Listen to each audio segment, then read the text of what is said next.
Yo, yo, yo, it's Big Ant, man. We back. Another edition of Urban Politicians TV, UPTV. Make sure you stay on your pivot at all times, man. Had to come tap in one time. Y'all know what it is. All my political partners in the chat. Y'all know how we rock it. Shout out to everybody that's going to catch it on the replay game. We're going to tap into a couple things tonight, man. Y'all know how we do it for sure. Every time we on the scene, we rocking for sure. Real live in effect. Come on in for a couple hours and tap in with the supporters, man. I appreciate all the support y'all been showing to the platform, most definitely. Right here on Urban Politicians TV, the support is real. Shout out to my boy 20 Bands in the building. The support that I'm getting on here on the platform is love. I appreciate it. Never think I'm taking nothing for granted for sure, man.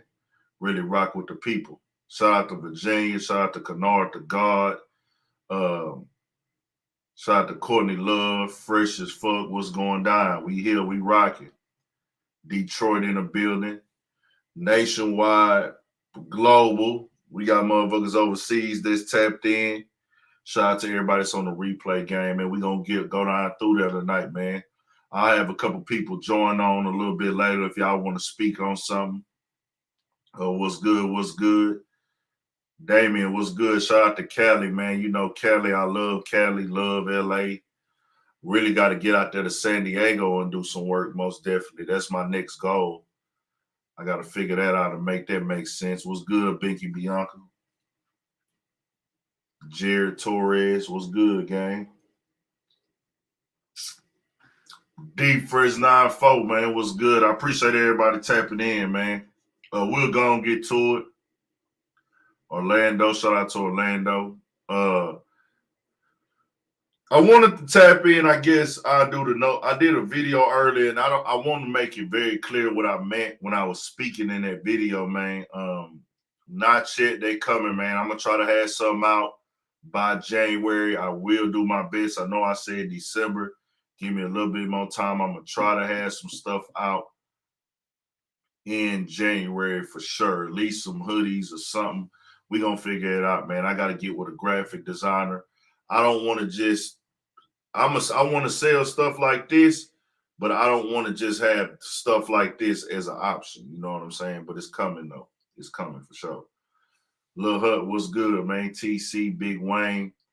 I dropped a video earlier today on No Jumper, and for a word for sure. I dropped a video earlier today on No Jumper, and it was a conversation that was on Clubhouse last night. And I wanted to come tap in on it real quick because I didn't want it to be like if I didn't explain myself well in that video. You know what I'm saying? When I was speaking on it, all I'm saying in that video is basically this is how the world works, bro. Like, this is a clash of cultures with this right here. This is a clash of opinions and lifestyles and what somebody who isn't like really a hip hop like person as far as their background and the way they was raised, as far as the black side of hip hop, where in our culture from stemming from black people, hip hop come from black people, and it's certain things that we just don't say and do. I personally feel like No Jumper was joking. Adam 22 was joking. But at the same time, some people are going to read that and don't feel like he's joking. Or even if he is joking, they just don't think that there's something to play with. That's how we are in our culture when it comes to kids and pedophilia or anything of that nature. Like, ain't no playing with that. Ain't no getting close to that. Ain't no flirting with that. Ain't no trying to say that because you think it's funny, whether it's a quote, tweet, retweet, statement. You got to be very clear and when you do shit like that. And the tweets was old. They have been brought up before. He addressed them before, like some years ago. And they came back up again. And this is just part of being famous, bro. This is part of being popular. This is a part of having a name. This is a part of being successful. Well, people will bring up old things. It's one of the things that they do now. And then they got this so-called little like cancel culture which cancel culture I'm really don't believe in. I don't believe it's a real thing, especially in our community. Like Black people, we don't have the power to cancel nobody. So when I hear Black people say cancel, or I'm on a post and I see cancel in the comments or something, my nigga, it ain't no canceling in our culture. You got to have power to cancel somebody, man. We don't have power. You know what I'm saying? We don't have the influence to cancel nothing. You got to cancel yourself in the Black community. It is what it is. Like I said, I don't think it was serious, but there is that conversation of Black and white. And in that conversation of Black and white, man, this is the type of shit that go down in the Black and white topics of life. You know, I've pushed that envelope on this platform a lot. And I know sometimes white people get tired of hearing that conversation of Black and white in America. And everybody makes everything about race. Everybody makes everything about ethnicity and everything like that. But it ain't my fault. That's what this country is built off of. That's what the money in this country is circulating off of. Race, the skin color, the culture. And this comes back into play when I say that. Because, and this is just being real and honest, if No Jumper was Black, not that he would be over with for those tweets, but the conversation would be very, very more stern. It would trend more. It would get blown up more. And niggas would have a bigger issue with it. Nah, Adam 22 ain't messed up. He's straight. Adam 22 good. The tweets, if y'all haven't seen them online, people were speaking on them. They went on Clubhouse last night and he addressed the situation directly on Clubhouse. All I'm saying is that that's just how the game go. We're like, in our culture, nigga, we not letting nobody Black get off easy with that.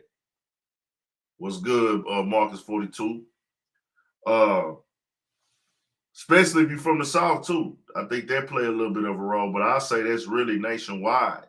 Like, picture a Black media personality in hip hop or a rapper with those tweets like that and saying shit like that. Nigga, they gonna be on your ass for a while. You'll get through it. You know what I'm saying? If you really joking and you ain't got no history of doing no sexual shit or on no kids or nothing like that, you'll get through it. But the anger, they'll be on your ass way more than they was on Adam in that Clubhouse. They was talking their shit, but it would have been far worse if this was DJ Academics, if this was DJ Academics, if this was who else is a popular Black personality? Charlamagne, but I don't want to use Charlamagne because I used him in the video and that might not have been the best person to use because he has a history, not even a history, he just has allegations that came up on him in the past and charges that he eventually beat and everything like that. But anybody who got a voice, a radio station employee, your local radio station in your city, the guy that's the most popular on the radio station, if he came out, and to be clear, I don't even want to use radio, just anybody that's in hip hop media that just moves around and got a name and personality and a face, if those tweets was to surface by them, Joe Budden, yeah, Joe Budden, that's a better example. If they came out from Joe Budden, it would be very different. It would be very, very different.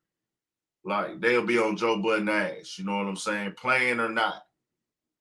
They be on his ass way harder, way deeper. It'll be way more aggressive. It'll be a different tone. But that's one of the things when you white, what's good, everybody coming in, they are expected to be a certain way.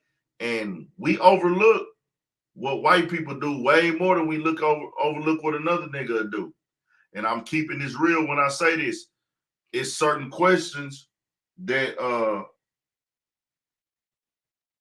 white people can ask. Yeah, we train to go at each other harder. It's certain questions and certain comments that white people can make to a Black person that if another nigga asked some of these questions or made some of these statements and everything like that, niggas would look at him like, bro, I'm not fucking with you, bro. You out of there. I can't fuck with you. You out of there. You over with.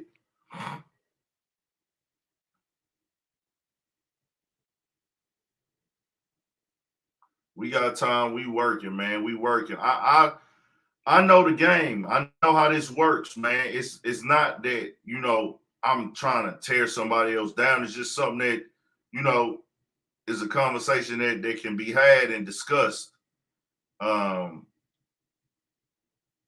That's his personality. That's Adam's personality. That's who Adam is. That's how he speaks. That's how he talks. I'm gonna actually play the Clubhouse a little bit of it, of the conversation, so y'all can hear it. And like I said, man, I understand it. I don't personally feel Adam is that way. I know that he be joking, but some people don't think that funny. It's funny, and especially coming from this culture, a lot of people not gonna think that's funny. A lot of people just not gonna think it's funny coming from this culture, the lifestyle that we live, the way that we grow up. Niggas know, hey man, this ain't that. This ain't it. That ain't how you play. That ain't how you move. None of that shit. Let me see. I put a little bit of it in my video earlier. Hold on. Somebody asked about that. I'm gonna play a little bit of it. But it was good that he came on Clubhouse and spoke on it, man, and addressed it, you know, talked to it direct and let it be known. So I feel like that's necessary for the game, bro. Like, bring people in, you know, if you in the culture, man, come holler at the people sometime, you know, when it's a big thing and it's facing a little bit of backlash, you know, I feel like nobody above, no matter what level you on. You ain't got to address everything. But when it's serious situations like this, he has addressed this before. He has spoke on this before. But, you know, when his kids involved, man, I think a nigga can come and holler at the people about that shit. You know what I'm saying? Like, come talk to the people. You know, especially with Clubhouse, Whack 100 put it together, got them on there. And it makes sense. You know what I'm saying? Get the people on here and let them talk, man. Straight up. He's the premise. Hold on. I'm going to actually play the video.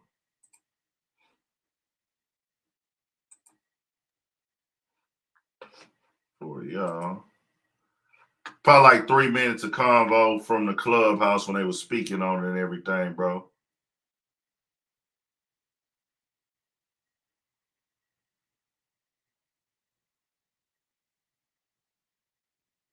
No, I said he was wrong, fam. I don't agree with it. Like I said, I'm not co-signing it. I'm just saying I understand that white people play like that. I'm not going to play dumb and crazy because I know this already. You know what I'm saying? I'm not that guy that's going to act like I don't know that that's how white people play and that's their joking style. They got that dark, weird, different ass sense of humor. Well, I don't think that I don't fuck with it. It's me. You're not going to play with me like that. I'm not on that type of time. I'm not fucking with no kids or nothing like that. I'm not even finna joke like that. But I do know that that's a part of their culture, though.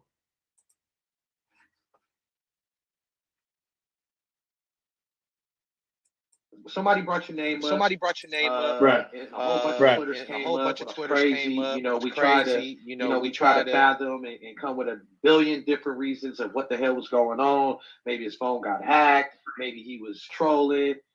You know, white dudes, they got a different type of sense of humor. Maybe he was just fucking around. You know, we didn't know what was going on. So if you can let us know in any of those tweets, I mean, I'm totally fine with responding to any of them, but I could give you examples off the top of my head. Like Whack said, like Whack texted me, he goes, "Why'd you tweet, 'Let's fuck the kids'?"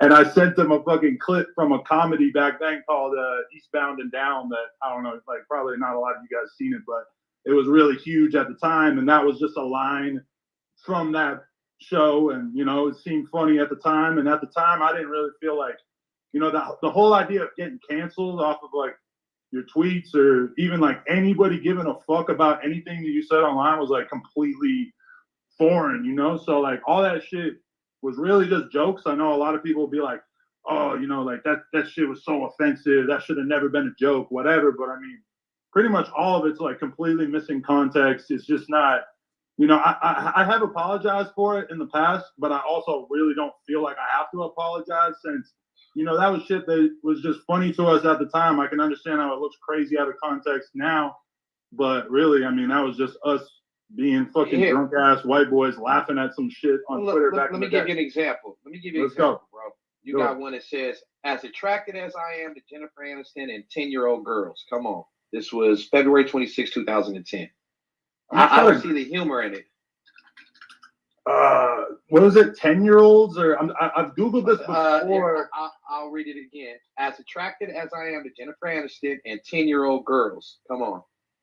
Yeah, I feel like there was some story that was in the media at the time, something about Jennifer Aniston and like a 10-year-old girl or something. I can't remember what it was at all, but it was like a reference to something that was in the media at that time. And that's an unfortunate one because I can't even fucking remember what the fuck the joke was about. But yeah, you know, it was all just some joke shit at the time. Obviously, like at that time, you know, I might have only had like 1,000 people following me, but it's like if that actually was as offensive and if it seemed that crazy out of context, then I'm sure it would have been a big thing then too. I look at shit way different now, and you know, all the dark humor shit. I feel like when you're younger, like a lot of people point out like, oh, you were 27 at the time or whatever. Like that's true, but I also was like hanging out with all these 19, 20, 21-year-old kids because I was running a BMX team, you know. So I mean, I really like don't. Like, there's a big part of me that is just like, whatever, I don't give a fuck. If people are offended by some shit I said in 2010, it is what it is. But at the same time, I hear what you're saying, and I want to come in here and just make it perfectly, explicitly clear what I stand for, especially because, you know, I got all these different dudes who probably look at those tweets like T-Rail or AD who look at that and they think it looks crazy, and they got kids too. And I'm sure that they know me so well that they don't even give a fuck enough to be like, oh, Adam, explain this.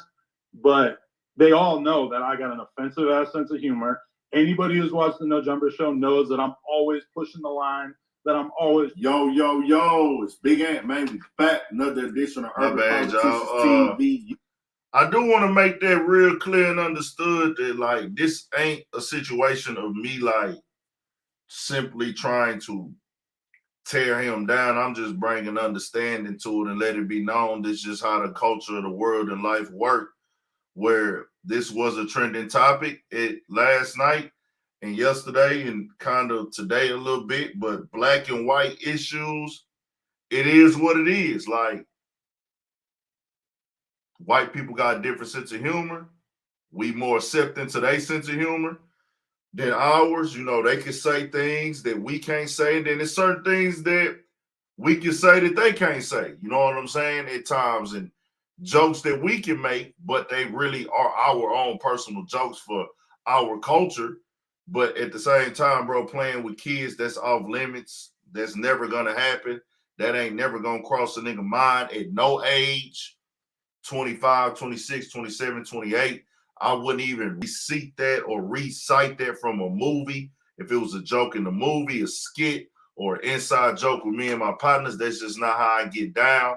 Or how I rock or what I believe, you know what I'm saying?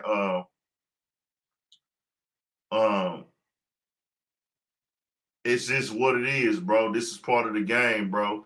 But we know that in this culture, we are the people that decide what goes on. But I'll tell you this right here. It's good that, hey, Whack 100 told them to come holler at the people because it does show a sign of, hey, we got some questions in the culture. Clubhouse, there's only so many people on Clubhouse, and everybody's not going to see the video who is from who everybody don't be on Clubhouse, or everybody might not even know what's going on or see this video on YouTube. I like when there's a group of people who have a legitimate question for somebody at the top, and they willing and they have to come down, which he didn't have to, but Whack 100 reached out and made it happen to, hey, you're not too good to come holler at the people that support you. You feel me?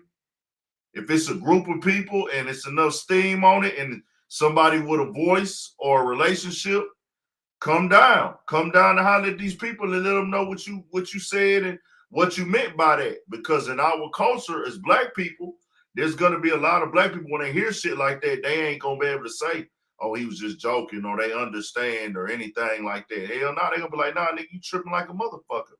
We don't play like that. You know what I'm saying? Just like I said, nigga can't ask certain questions that the white boys can ask in interviews. Nigga can't release his content the same way as certain white dudes. You know what I'm saying? And that's just being fair and honest. Now, is No Jumper providing opportunities for brothers? Hell yeah, for shit show. We salute that. That's dope as fuck. You know what I'm saying?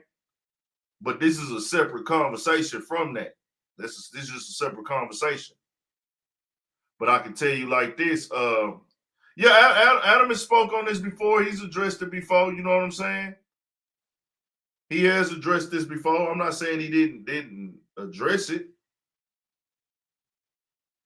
Yeah, that shit come off as weird. Like, I think anybody could find content like that directed at kids, even though it was before the cancel times and before the times of people caring what everybody had to say. And really, it's people who really to this day say shit like that on Twitter and put this type of content out, but they don't have a following. Because I heard them reference, if it was a big deal, I would have gotten, if it was a big deal back then, I think people would have got at me back then, and that's false. Because nobody would have saw it if you only had so many hundred followers, bro. It just is what it is. That's just a part of the game, man. If you know, this is how the game goes. This is how the game works. This is what they do.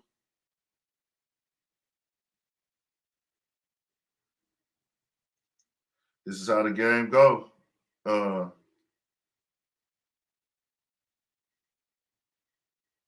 But I get it. I get it. I understand it. I don't think that's who Adam is as a person, but they play like that, man. So that's that. Did anybody have any questions on that before I move on? Yep, whatever level you reach, everybody, if you take off and you get big, everybody's going to bring up your old shit, bro. That's just how it goes. And we knew Joe Budden was joking about the dog and shit like that and bullshitting with the dog. I didn't never think that shit was real either. Never thought that shit was serious either, but that's the world we live in, bro. Like I say, cancel culture, in my opinion, is not a real thing. Cancel culture is, hey, man, we going to fuck up your bag a little bit. We going to fuck up your relationships a little bit. We going to make brands feel like they got to separate from you for a little time being because of the backlash they're receiving online. And they always want to keep, these companies always want to keep themselves in the good eye in the court of public opinion. ML, bro, that's not true, bro.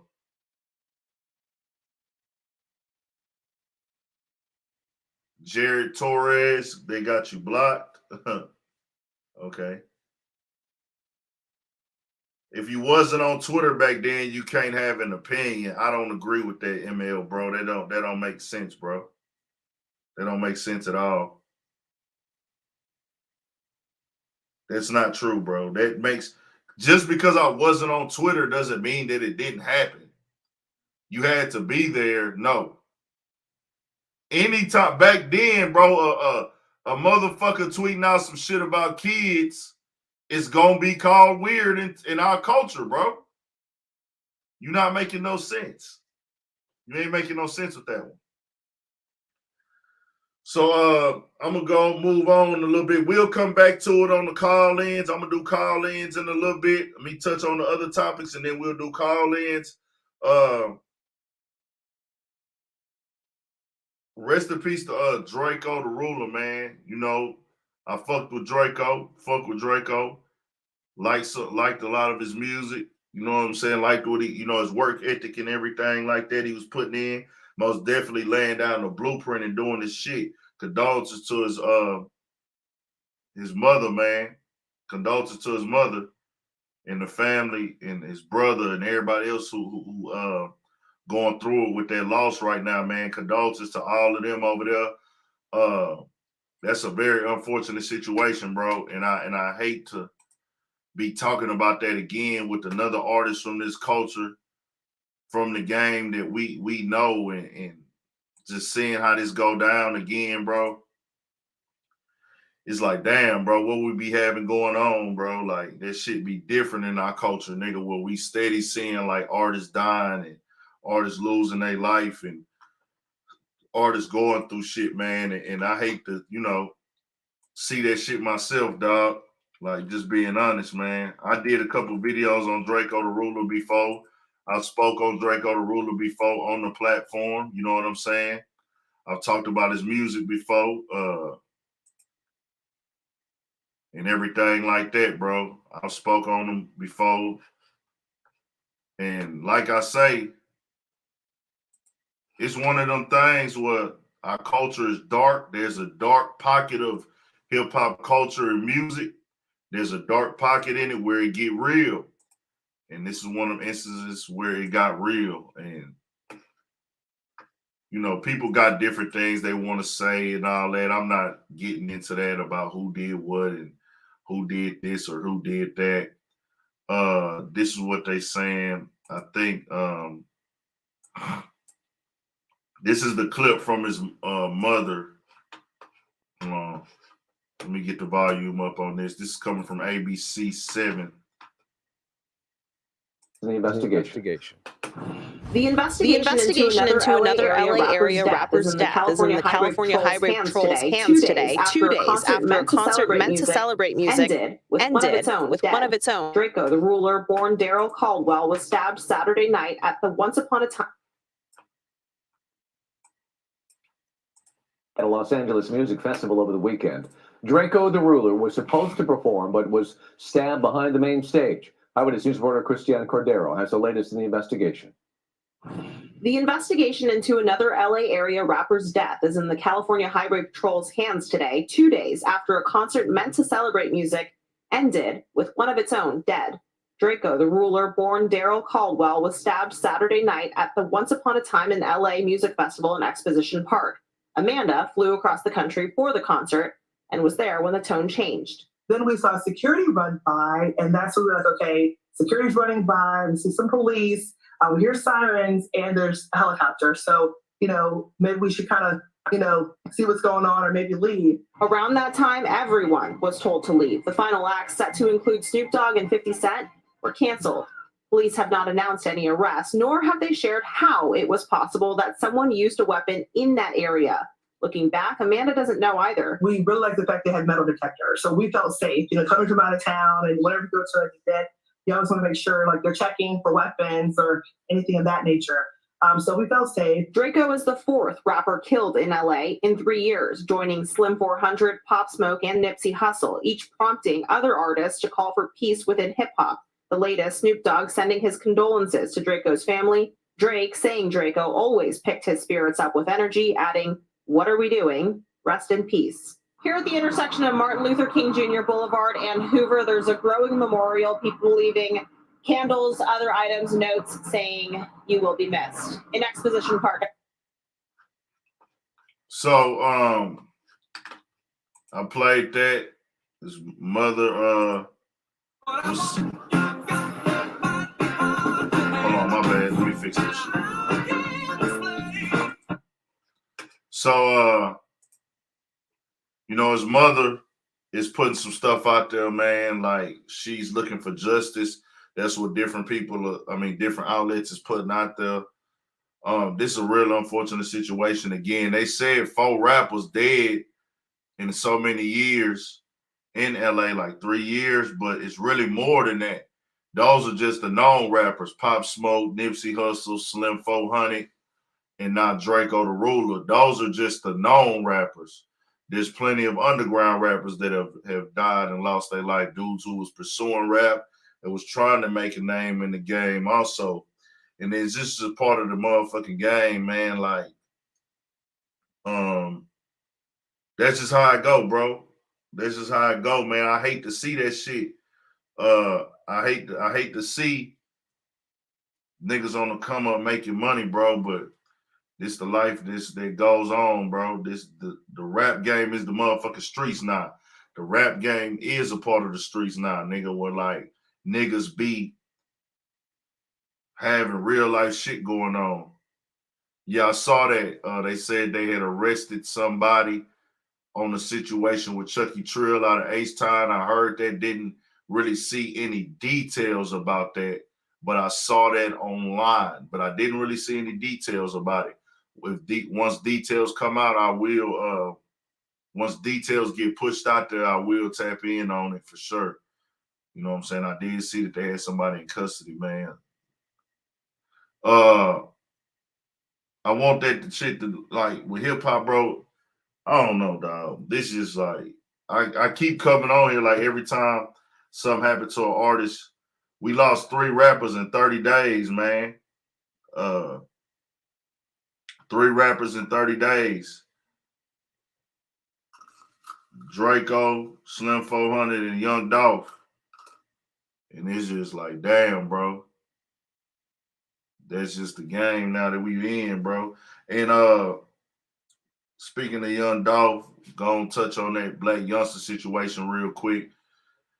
Blac Youngsta performed a song called Shake Something out there in Dallas, and it ended up going viral throughout the whole motherfucking rap game, media, touched the biggest blog sites and everything. People want to tap into like rap beef like that. They're going to look for any opportunity to tap in on that type of beef. That's just what the people going to do, man. Once you take that, somebody who was big, and it was big news when Dolph lost his life. Once somebody put that headline on there, Blac Youngsta performs this song towards Young Dolph after he died, that's going viral. That's just how the internet works, man. Hit every blog, big blog site on the internet, all the way to the top level, all of them. So that becomes a thing. Blac Youngsta responded. Blac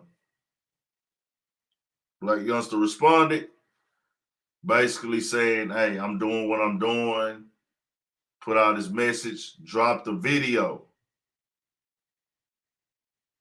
And in the video, there's a grave site, from what I'm seeing online, with Thornton or Thornton as the last name on the tombstone. So when you have that on the tombstone, knowing Dolph's last government name is going to start creating a conversation, even a last name similar to it. So people are looking at that like, oh, you're trying to disrespect him. And I think this is what it's getting backlash, a lot of backlash. A lot of people feel a way about it. Blac Youngsta said he doesn't care what nobody think, and I'm not telling him to care what nobody think, or, you know, take into consideration what nobody think. I mean, that's his life. That's how he want to move. But I could just say why I feel like people are upset with it. For one, hip hop is a very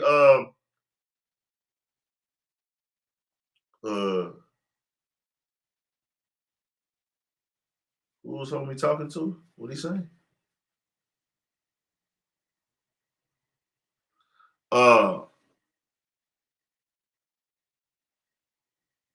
I don't think,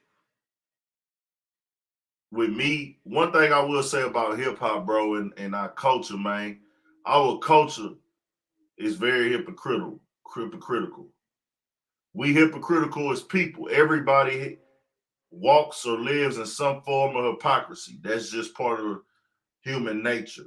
You know what I'm saying? And it's done at different levels, though. But hip hop does have a form of hypocrisy, but I understand it where, like, motherfuckers will look at like some young rappers young rappers who dissing the dead or rappers at a certain level dissing the dead or playing off of dead people to promote music maybe, or just having that energy towards that person because it was beef while they were alive. Because sometimes, it's not I don't know how serious Dolph and Blac Youngsta beef is. I don't know how far that beef goes. I don't know the extent and the intent of that beef.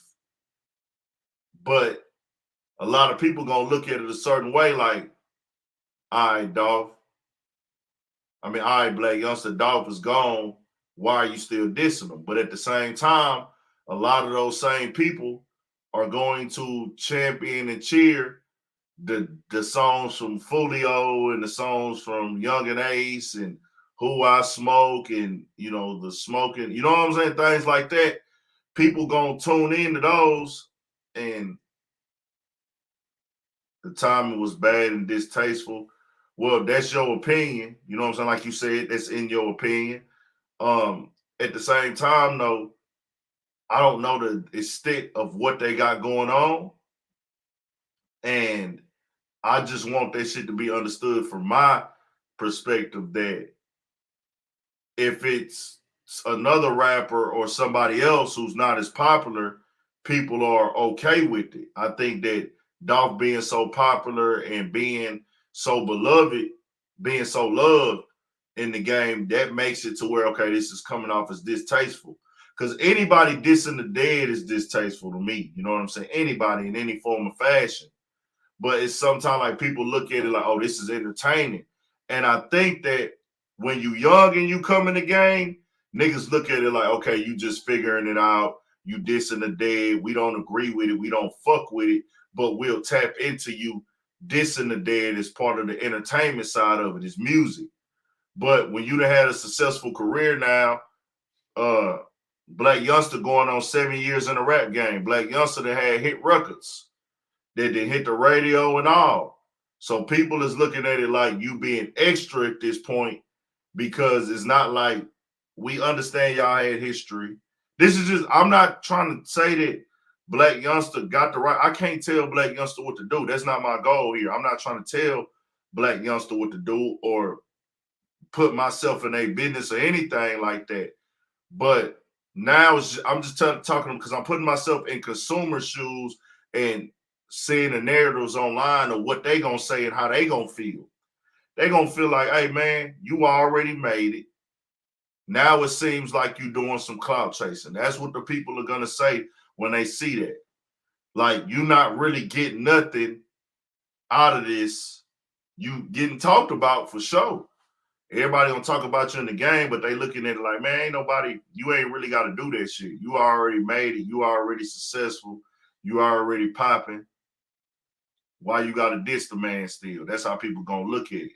But when the beef is going on, everybody cheering it on. Everybody hyping it. Everybody looking into it. And I'm a fan of both. I'm a fan of Young Dolph. I'm a fan of Blac Youngsta. I'm a fan of Yo Gotti. Undeniable. I've posted both of their music, jam both of their music, stream both of their music. Blac Youngsta first mixtape on CMG. I used to let that motherfucker ride. Blac Youngsta put some good music together, man. I'm not gonna lie. Just being honest. He put some good music together that I rolled to and I jammed. Cause I'm the type of nigga I could just ball. If I could ball my head to your shit, bro, when your shit drop, I got a free day. I'm riding around, man. Let me put this shit in and see how it sound, man. Let me see how this shit sound, man. Let me see how it slide, bro. Let me check it out. I fucked with Dolph too, though. Just keeping it all the way honest. I fucked with Dolph. I fucked with Youngsta. Fucked with Yo Gotti. I don't put myself in nobody else's beef at all, or put myself in nobody else's situation. It's not my personal problem. I don't know anybody. I've worked with all rappers that's in front of me, that especially if they got a name or a buzz, whoever they into it with, that really ain't got nothing to do with me. Just keeping it all the way 1,000.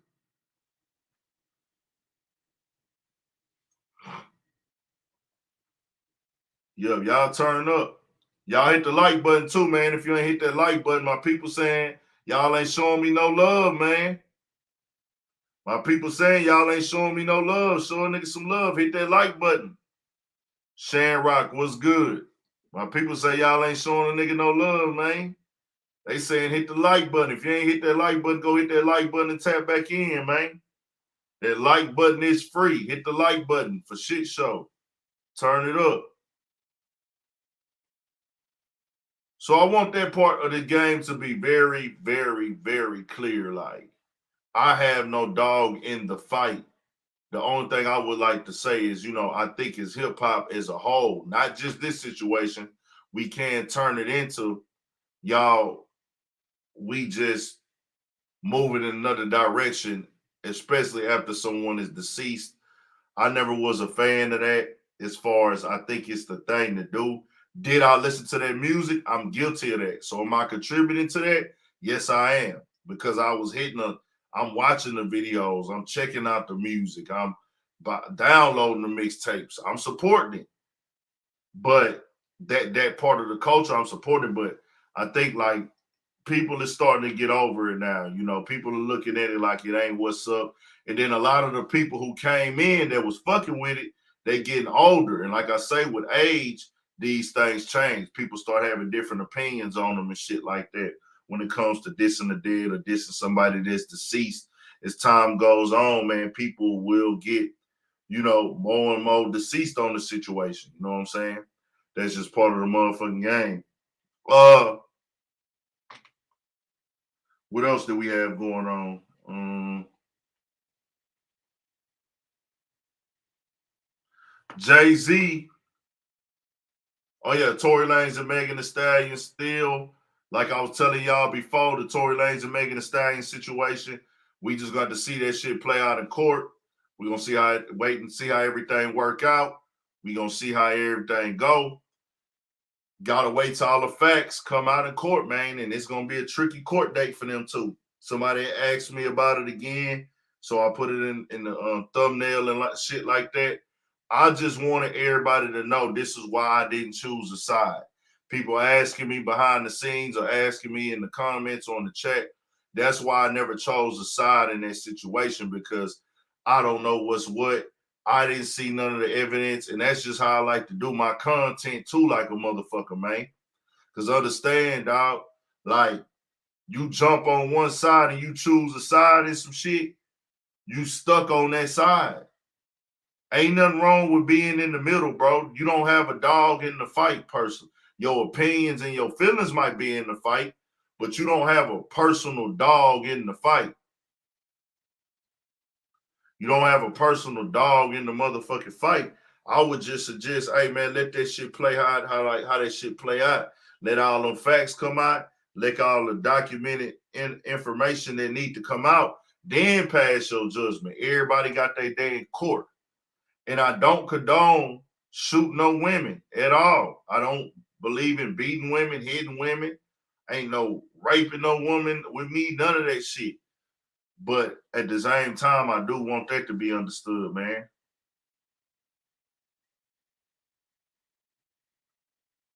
I do want that to always be understood. I do always want that to be understood. Okay, on 495, I didn't see what Joe Budden said on that podcast. I saw that they had a segment for Megan Thee Stallion. And like I said, with Megan Thee Stallion, did he really, what do you mean he exposed Megan Thee Stallion, homie?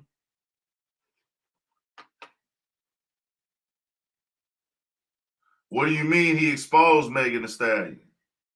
I saw that he had a clip for that motherfucker.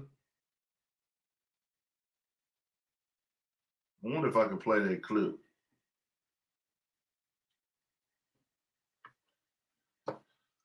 What do you mean he exposed her?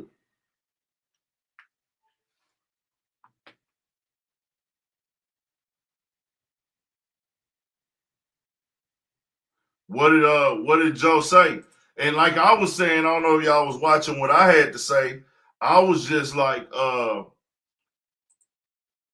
I was just like, hey, man, she, when it comes to the court of law, has done some things that hurt her case.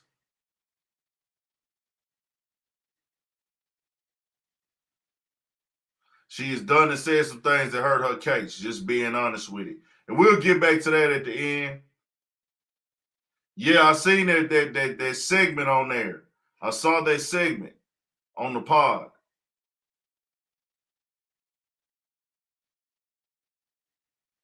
Yeah, that's what and I remember when I was on here, I was talking about the same shit.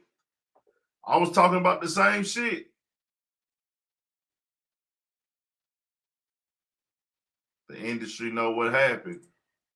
Hey, y'all stay on here. I'm gonna get y'all to join after I go through the rest of the topics.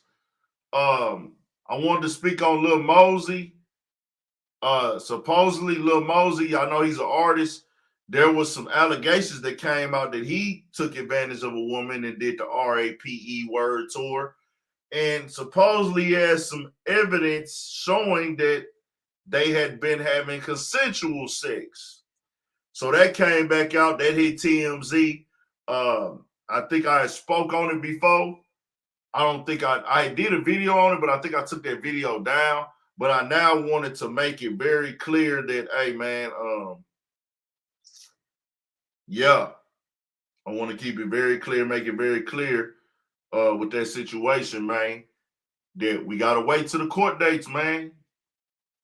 We got to wait to the court dates. We can't be picking and making niggas guilty and saying niggas guilty and ain't the evidence. We ain't seen none of that shit. Nah, nigga, we got to wait. It is what it is. It is what it is. We got to wait.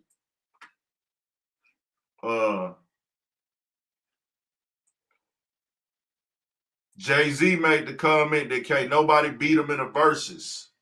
So that's that. Jay-Z made the comment that can't nobody beat him in a verses. Damn. That's going to start a lot of conversation. If how I'm feeling tomorrow, I might get up and drop a video on that shit. I might drop a video on that shit tomorrow. Might drop a video on that shit tomorrow, man. Might drop a motherfucking video and see what they got to say in the comment section. Can anybody beat Jay-Z in a verse? Tyson Garcia say, hole full of shit. He say, that nigga hole full of shit. That's crazy to the motherfucker, man. Everybody gonna have their different opinions in that, bro. Jay-Z got some shit, though.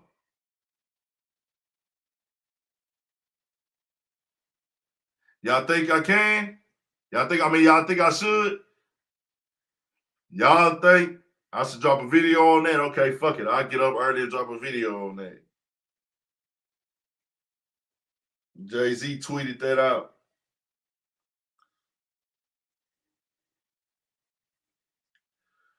We'll see what happens with it.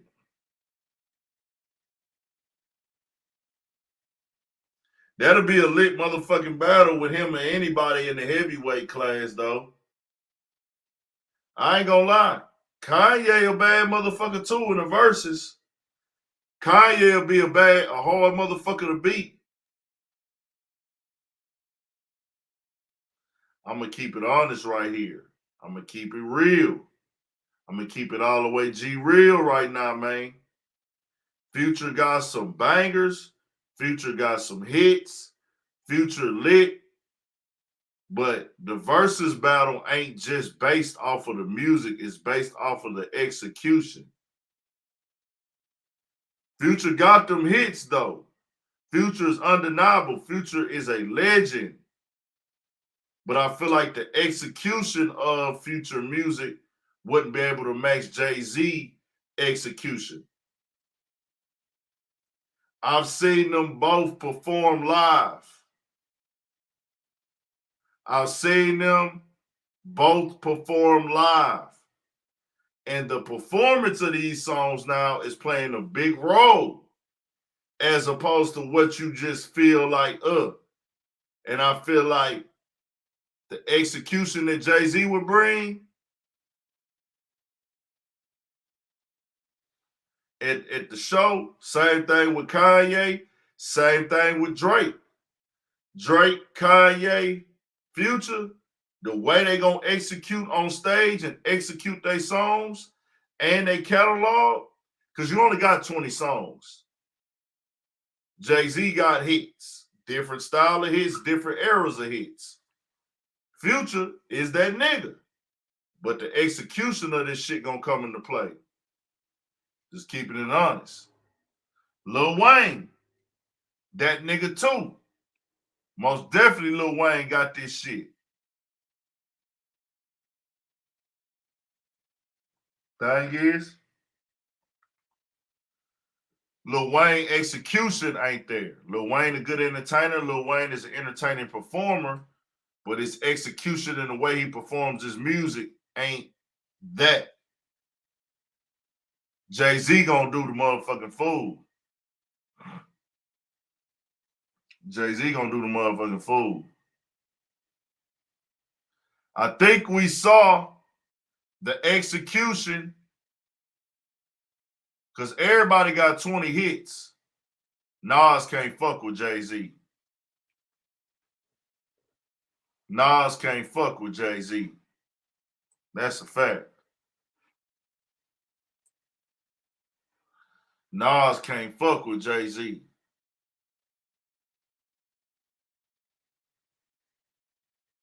Just being honest. I respect Nas. Nas is a motherfucking legend. But he can't fuck with Jay-Z in a Verzuz. T.I. can't fuck with them niggas in the Verzuz. T.I. and Wayne would be a lit ass Verzuz though. That's what I say. But I don't see Lil Wayne doing a Verzuz. I just don't see it. But that'll be dope to see though. Right now, T.I. and Wayne, I would want to see that one. I think we all would love that Verzuz, but I just don't see them doing it. I don't see them doing that Verzuz. Just keeping it all the way 1,000 with y'all. I put 50 Cent in the thumbnail because the other day 50 Cent say he top 10. Top 10 in the game. But I like niggas start talking all that shit.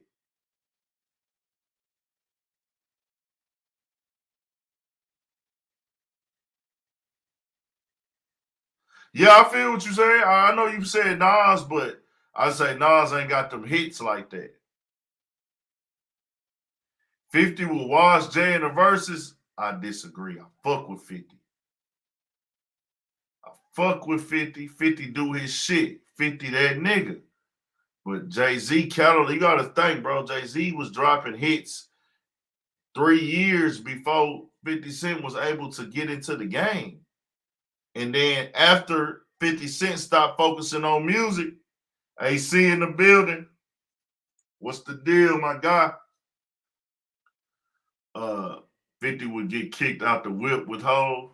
I think so, bro. Just because y'all got to think, after 50 Cent stopped focusing so much on music, Jay-Z dropped like 4 more albums.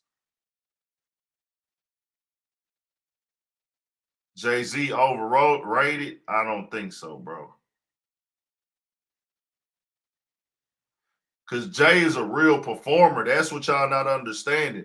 I think with the Dipset and the Locks battle, they showed us like, hey, man, niggas, their performance and their execution is nothing to be slept on. Niggas out here popping fireworks and shit.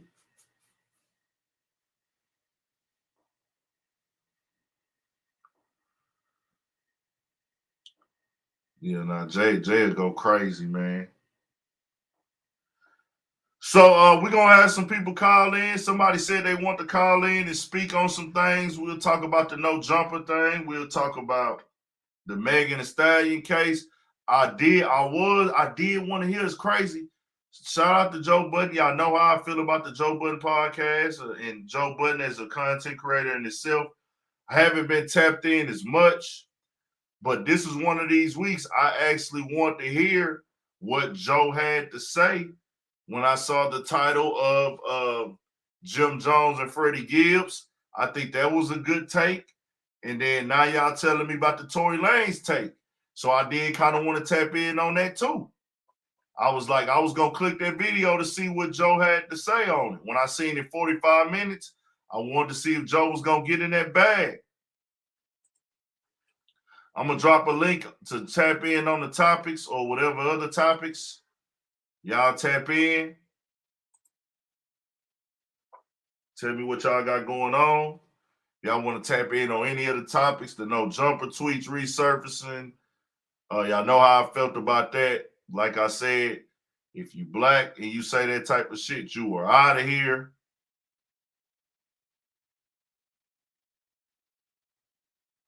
Tyson Garcia, you free to tap in, man?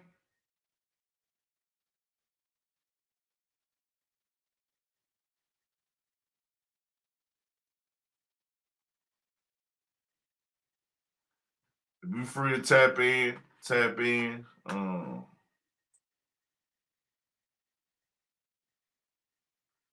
Did it an hour. Like I said, I really wanted to make that video I dropped earlier today clear and everything. Okay, that's cool for sure.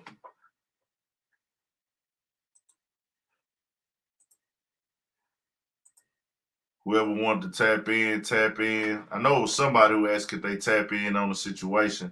They might have left this motherfucker.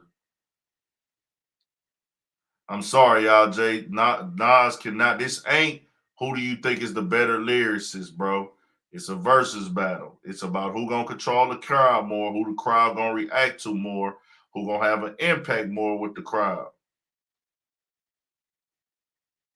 Jay-Z gonna do that against Nas, man. And Nas got some bangers. Nas got some shit. Nas got a top 10 rap song of all time. If I Ruled the World, my personal opinion, Nas, If I Ruled the World is a top 10 rap song of all times.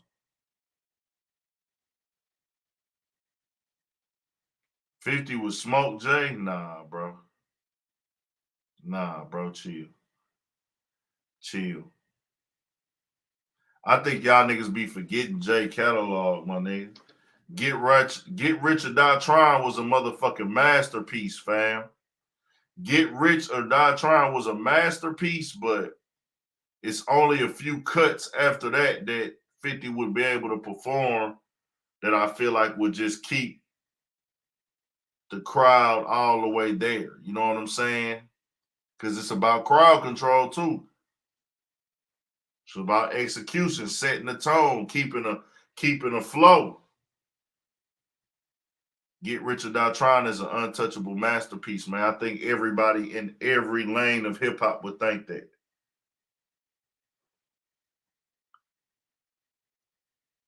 But Tyson Garcia saying he going in the kitchen.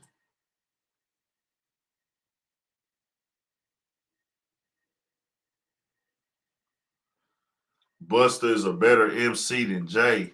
Boy, y'all niggas don't be liking Jay-Z, huh? Nigga, y'all know goddamn well, but Jay-Z catalog way more potent than goddamn Busta Rhymes, man. Knock it off. Fucks with Busta Rhymes. He a legend, but bro, let's be real, man. Y'all niggas ain't even being logical at this point.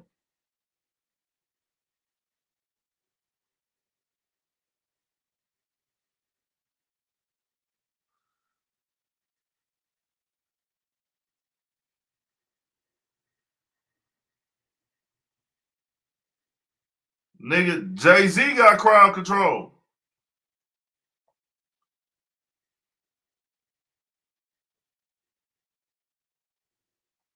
Jay-Z is a performer, nigga. I've seen it. I done been to several Jay-Z concerts, dog.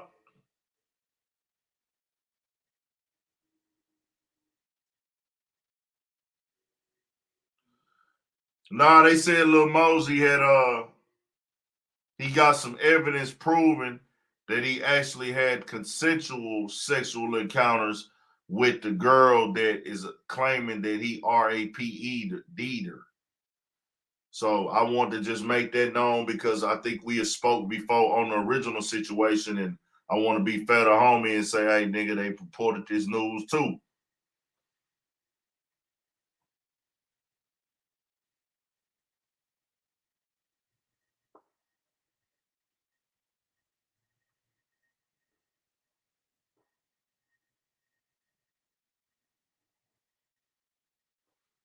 Kanye and Jay will be great. I think Kanye and Jay will be great. Drake would be hard to beat too. But I ain't gonna lie, bro. I'm gonna say this in the most respectful way. Do y'all feel like a lot of Drake hits are timeless? Just give me y'all honest opinions. Big Pun was raw on that mic. He just wasn't rapping that long to have like major hits, but that nigga Big Pun was great. Answer me that, bro. Do y'all? Because we know Drake is like the most consistent nigga in the game. Gonna give you hits. Gonna give you great music. Drake gonna give you shit that go crazy for that time frame. Anthems, got the bitches, got the streets. But do y'all feel like a lot of Drake hit records, are they timeless or Dallas Global? What's good, gang? Y'all make sure y'all fuck with my boy Dallas Global. Dallas Global Digital on motherfucking this channel right here, y'all. Go subscribe to that channel. They got a good podcast going on out there right now in Dallas. I'm actually gonna be popping back out there next month. I gotta go back to Dallas for strictly work, man. I gotta go back to Dallas strictly for work. And I've been going out there to Dallas to fuck with the family, really, and ain't been getting no work done. Every time I go, I be out there fucking with fam. But I'm going to pull up on my guy Dallas Global and just tap in. Y'all make sure y'all go subscribe to that channel.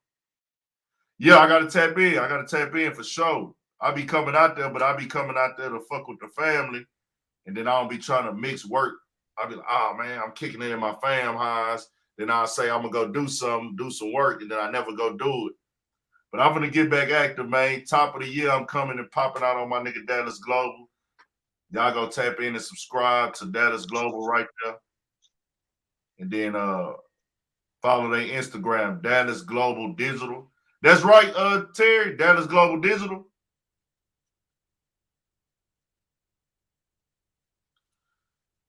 Type your Instagram on there so they can go see that hoe for niggas who watch the replay. I think it's Dallas Global Digital. Yeah, Dallas Global Digital on Instagram. Go tap into that motherfucker, y'all, for sure. Yeah, this the Instagram right here. They keeping the news hot out of Dallas. Got a dope little podcast going on out of Dallas. DF Dub, Dallas Fort Worth. Dallas Fort Worth ain't dead. Hey, nigga, I want to make that known while you here, man. Stop. I think y'all over there talking about Dallas is dead, man. Or Dallas and Fort Worth is dead. Like I was saying, Dallas Fort Worth ain't dead. These niggas just scared, man.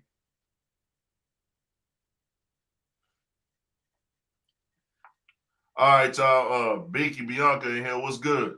Hey, how you doing? All right, what's going down with you? Good. I just wanted to tap in real quick because earlier I had made a comment about Joe talking about Meg and Tory's case. Yeah. So you say you didn't hear what Joe said? No, I didn't get to watch that clip yet. Oh, okay. So it was a pretty quick clip. Basically what Joe was saying. Oh, you said quick clip? That bitch was like 45 minutes. Oh no, okay. So the whole episode maybe, but there was like a clip on like one of the blogs that was like maybe a minute or so long. It wasn't very long. And so what Joe was saying was basically is pretty clear that the industry knows what happens and what happened between Tory and Meg, and they're comfortable with Tory not being what the media is painting him out to be. So that is why a lot of image conscious people like Drake, etc., have been comfortable being next to Tory after this whole thing happened. Like that's basically what Joe was saying. And he was saying there is a tape apparently allegedly out there. He hasn't seen it, but he's been told by other people in the industry they've seen it.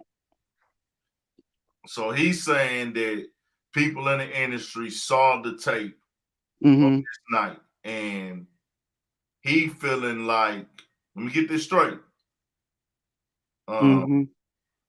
He basically saying, I can pretty much say that this tape is clearing Tory Lanez because he feels like other niggas that's in the game wouldn't stand next to him if they knew, because they know what's going on. They feel comfortable standing next to him. I can't hear you. Can you hear me? I can hear you. No, that's what I'm saying. They saying, okay, the tape. So Joe saying the tape is out there. I don't know why she can't hear. Something's wrong with her shit.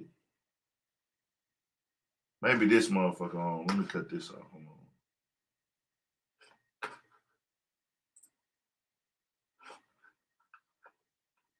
Now, Joe didn't say nothing. Joe made sure he kept it in the middle. Joe kept it in the middle, man. Joe didn't say nothing. Yo. Okay. Sorry, my bad. I don't know what happened there. I'm sorry. Yeah. But were you saying that Joe didn't say that? I missed it. No. Oh. What I was saying to you was that, so Joe saying he feels like the niggas that's standing next to Tory, they know like, hey, this nigga innocent is why they standing next to him. Yes. They wouldn't risk the backlash on themselves by aligning themselves with a nigga that they know could possibly be guilty. Right. That's basically what he's saying. Exactly. And then he was saying the thing about allegedly there being a tape out there about it, and people have told him they've seen it. So I don't know. Yeah, it's interesting. I wonder though, like, how does that work? Like, who has the fucking tape? Right. Who has the tape, and why hasn't that leaked? That's really interesting. I don't know. And then, but I thought about it, like when he said that, what I thought about was, R. Kelly had a tape that we all saw and the industry saw, and we all saw that are outside of the industry, and people still worked with him too. So, I mean, it doesn't mean just because you see a tape and you continue to deal with somebody that nothing happened. You know what I mean? Man, I know one thing. She on the legal side. My thing, what's guilty, what's not, what is and what ain't. All I can say is she made her lawyer's job very, very hard. Pause. With that motherfucking Instagram live she put out. Yeah. It's going to be hard to defend that in court, no matter what anybody says, anybody think. It's not about what you know, it's about what you can prove. What you can prove. And the fact that the facts keep changing and our evidence is missing. And someone said that when they got into a fight in the car, that she kicked a window out, and that could be why her foot was injured. So I remember when Money said that in a clip somewhere. He said that on, I think, Academics podcast. Somebody had clipped that up and put that out there that he was like, she kicked the window out, and that's why her foot was cut up. If that is it, if that is what they say, the bullet fragments are missing, that sounds insane. Yes. So when I heard that the bullet fragments were missing, I instantly was like, maybe that if the bullet fragments are missing, maybe that would tune it into, it's just the only thing for her to come out that the bullet fragments are missing would be false information. And I said that could possibly be false, maybe, because I was like, at this point, it seems like she didn't get shot, but it was like that was the whole thing where like you went live and said you had bullet fragments in your foot. Yeah. That's just like fucking insane. But how does this go from after here? Like, let's just play the scenario. This is not the actual situation, y'all. Don't take nothing I'm finna say is serious or literal. We just gonna play the devil's advocate on both sides. Separate this. This is entertainment right here because they got to go to court. It's set January 13th. This is not going to impact the court in any form or fashion. let's say it comes out that Megan Thee Stallion made all this up. What happens from there? You know they gotta do a cleanup, so they're gonna clean up. So what is the initial reaction if it comes out that she lied? I think a lot of people, fans wise, are gonna turn their backs on her. I don't think that a lot of the people in the industry, at least the women in the industry, will turn their backs on her very publicly, but I feel like fans will, even female fans will, if it comes out that she like blatantly lied. She's kind of done for a while. Yeah. If not completely. And then people are gonna push Tory to sue her for defamation and stuff like that. Because think about what that did to his name and his money, you know, over this last year, being accused of hurting a woman like that, you know? I don't think he goes into that. I think after it's done, Dog said Tyson Garcia type something up.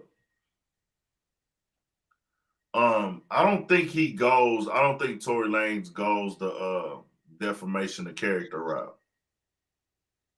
I don't think he would, but I think people are going to want him to do that because I've already seen people kind of making those comments a lot, you know, about it. I don't think he will, just because he seemed to kind of almost be wanting to protect.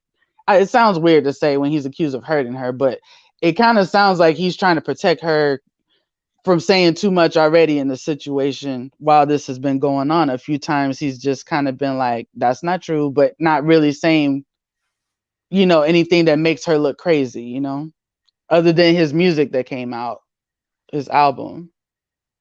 T.I. didn't assume that Tory did it. He just said that he felt Tory should address it in some form of fashion. He never said that he to be fair, he never said, I'll be honest, he never said that he thought he should do it, that he did it. He just felt that he should address it. T.I. said that Tory should address it? He need to just speak up on it a little bit because everybody, it was like all we knew was that it was coming out, and then it got said that it was just all in the mix that he shot her. Mm-hmm. So it was just like, all right, my nigga. You gotta say something. Defend yourself. Defend yourself for something. Yeah. Hey, like I said, when I played that video on here that night, I don't know if he was on here that night when I played that video, I was just like, hey man, just being honest, like, I don't think that Megan Thee Stallion understands how this works, because she went on live and said, hey man, nigga, y'all talking about I need to be motherfucking, y'all talking about I need to speak the fuck up. Y'all asking me why I ain't saying shit. Ask them why they ain't say shit. Why ain't nobody else saying shit? Why he ain't saying shit? And I was like, she doesn't get it. He's not saying shit because he's not supposed to say shit. He's responding to the fans, the media, the outlets, people in the comment section who personally, really, their life is going to go on with or without you. Yep. They just typing for a moment, then they going on about their day. You got to wear this. You got to go to court. Explaining shit to them needs to be very minimal. Yeah. And that's how Tory Lanez kept it. Very minimal. Mm-hmm. He didn't get detail. He didn't give details. He didn't give facts. He didn't go into a whole explanation about nothing. That nigga kept it very vague and didn't explain nothing from the incident. Nope. I think Tory is waiting for his day in court. You know, like I think that he has been listening to, you know, his legal counsel and probably his management, and he's waiting for his day in court to be able to, you know, really say what happens. Nobody can get on live and dispute whatever. We're under oath now. We're telling the truth. This is what it was. And you might not remember because you were drunk, you know, or whatever, you know what I'm saying? Especially because he kind of let a little bit slip when he's like, how do you know, why are you saying I shot you and your back was to me? Yeah, that he said that in the song, I think too. Yeah. So it's like he already kind of, I feel like he knows that he'll be able to possibly get off on this, and that's why he's been so patient with just chilling on it. And man, I ain't gonna lie, I was just hearing like the cockiness he done showed in this shit has been crazy. Like that nigga done showed a big time and done showed a lot of cockiness in this shit. Just turned up, partying, talking shit, and a lot of people. If it comes out Megan Thee Stallion is lying, she's done. Nah, He almost feel like he's gaslighting me, and that's why I kind of feel bad for her because, you know, I'm a woman too, and of course you want to believe like, you know, you're not gonna lie about something like this, but he seems so adamant, like, girl, this didn't happen. We'll talk about it. You know, we get to court, but no, your friend didn't shoot you either. Like he even has came out when the Shade Room has tried to insinuate that her ex-best friend possibly was the one that pulled the trigger. He came right in the comments and said that's not true either. So I'm like, okay, so what happened then? You know, like he's so certain and he's making me feel kind of crazy, like for believing her right away, because it just seems like a weird thing to lie about. So do you think it's possible that she's confused about what happened, that she didn't blatantly lie, but maybe she thought that she was shot at, but something else happened? Either way, it's bad because you stuck with it. You could have ended this. You could have dropped this. And then it's going to be how much of this is the team. How much of this, if she's lying. Yeah. How much of this is the team telling you to stick with this? Tory Lanez was saying that they was telling him that he needs to be quiet. Yeah. They were basically was saying like they was trying to pay him to just go with the narrative. But like I said, it's gonna be like this, man. I'm gonna keep it all the way 1,000 right here. In the actual culture, not the fans of like the kids and the consumers of hip hop, the ones who go to the shows and the festivals and things like that, the ones who are just into Megan Thee Stallion, the star, because she is a star. 27 million Instagram followers, hit records, you know, that was on the radio, you know, everything like that. Her music has not been selling though. Yeah. For her to be a top star in the game, her music is not selling. To be honest, her influence on the game is not there. Let's be honest. The star is bigger than the artist now. And that's no knock on her. That happens a lot in the rap game where the star becomes bigger than the artist. Yeah. In her case, city girls are like that too. Yeah. I feel like the core people of hip hop, the culture, have kind of stopped fucking with Megan anyways. Like just the energy like around Megan, like it just kind of feel like the core hip hop people. Like, of course, she has her fan base, right? Right. But the conversation around, you don't hear people like at one point they was speaking on Megan, like Megan, you it, like Megan, your shit hard. You next up. Yep. Like you next up. That conversation is over now. Like they were ready because it was like, okay, niggas would talk about Megan. They really was speaking on Nicki, Cardi, and then Megan. Yep. And it was like, okay, Megan is up there threatening. Then it got to the point where Nicki even had to embrace Megan. Y'all remember that? She got on live with Megan and was kicking it with Megan and shit. Like kicked it with her and did a song with her. Yep. Did a song with her and everything. Like it's undeniable. Yeah. She had the song with Beyonce. Yes, that's really what took her over the top. I feel like she had a song with Beyonce, so it's like, okay, you are it, like you that girl. But now that tone just ain't the same. You're right. I mean, but do you think it's because of the case itself, or do you feel like people, you know, like real people in the industry, rap people, feel like she's smoke and mirrors and they're not really that interested in working with her? Like, period, regardless of the case. I don't even think it's the people in the industry. I just think that the organicness of music had left. It became evident that like, okay, you a star and everything like that. You went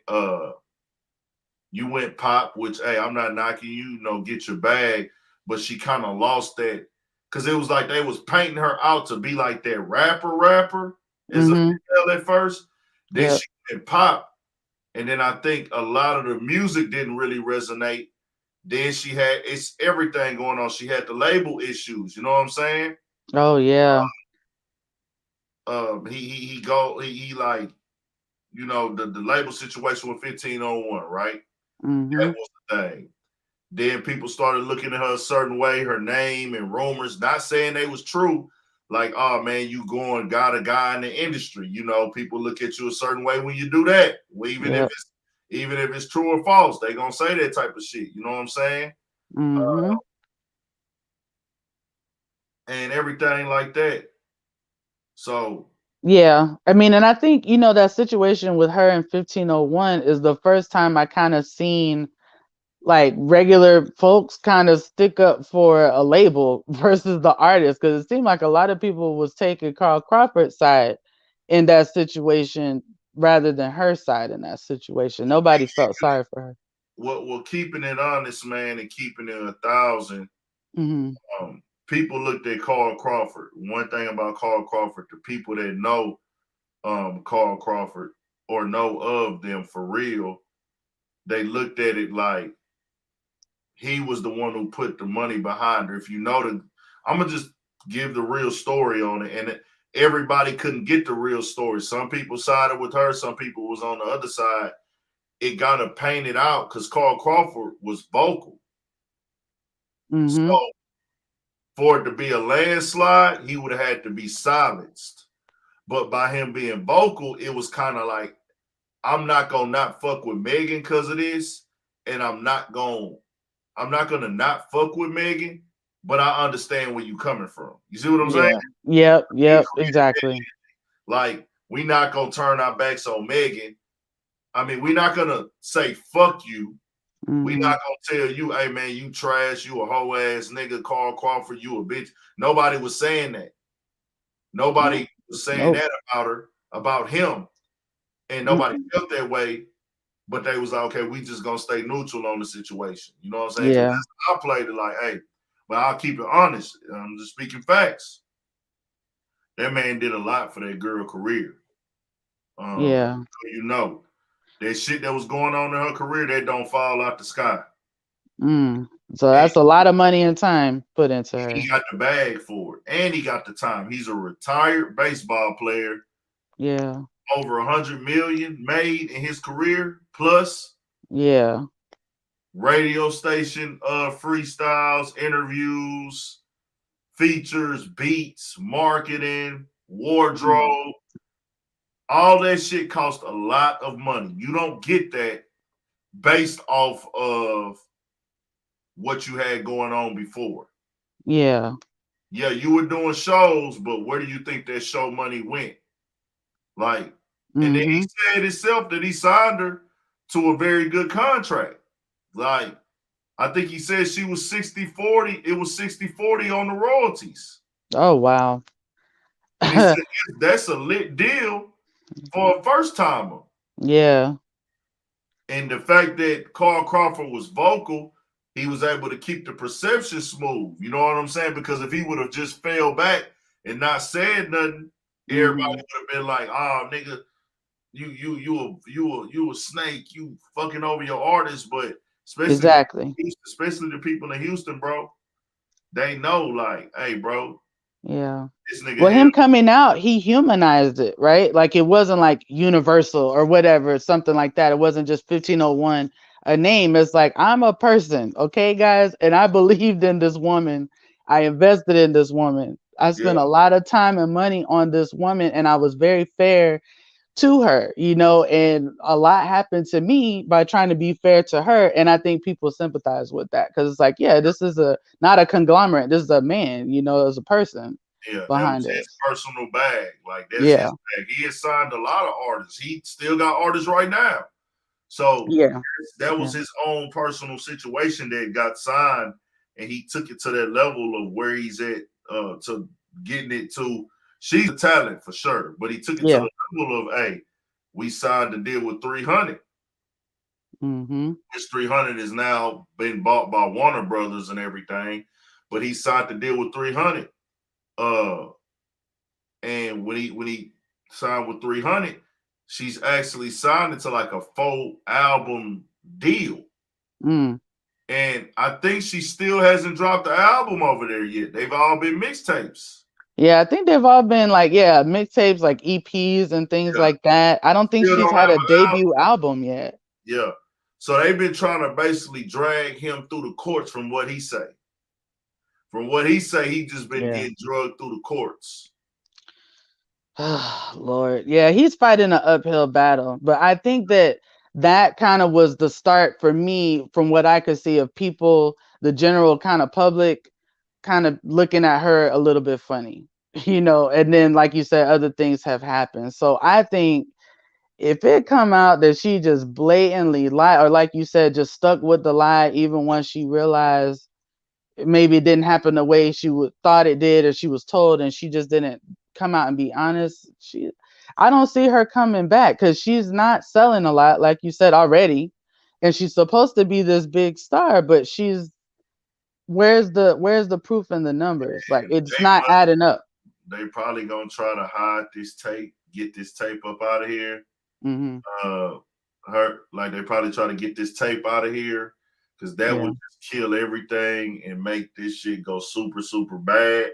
But the industry most definitely chose a side as far as the media, the outlets, the streaming apps. They chose her side. Like, that's undeniable. Your radio station host, a few rappers even jumped out there on her side, and I'm like, damn, bro, I get what y'all saying, but it's still like, bro, once she said that she lied the first time and it was going too back and forth, I was like, okay, it's time to be quiet right now. Yeah, now it's time. And people were even attacking me sometimes in comments when I would be like, well, let's just wait and see what happens, because they look at me and they said, well, you're a Black woman, and we're never believed and nobody cares about us. And I would just say, yeah, but we jump out the window a lot with stuff like this, and we think we know based off a little bit of information. And we're getting more savvy now, and we understand that we need to just chill and see what's going to happen, because we're going to find out. So why do we have to just jump and choose sides right now? Why can't we just wait and see? Rick Ross jumped out there. Bun B jumped out there. Charlamagne jumped out there. So he did. I didn't see Charlamagne jump. Yeah, he gave him Donkey today. Oh, he sure did. Charlamagne did. Maul from Joe Budden podcast jumped out there. Then came back and apologized. Then, from what I heard, he jumped out there again on him and Rory podcast. Hot 97 jumped out there. Everyday Struggle, it was some dudes on there who jumped out there. Oh, Tory Lanez got a list for sure. He got a list. We gonna know.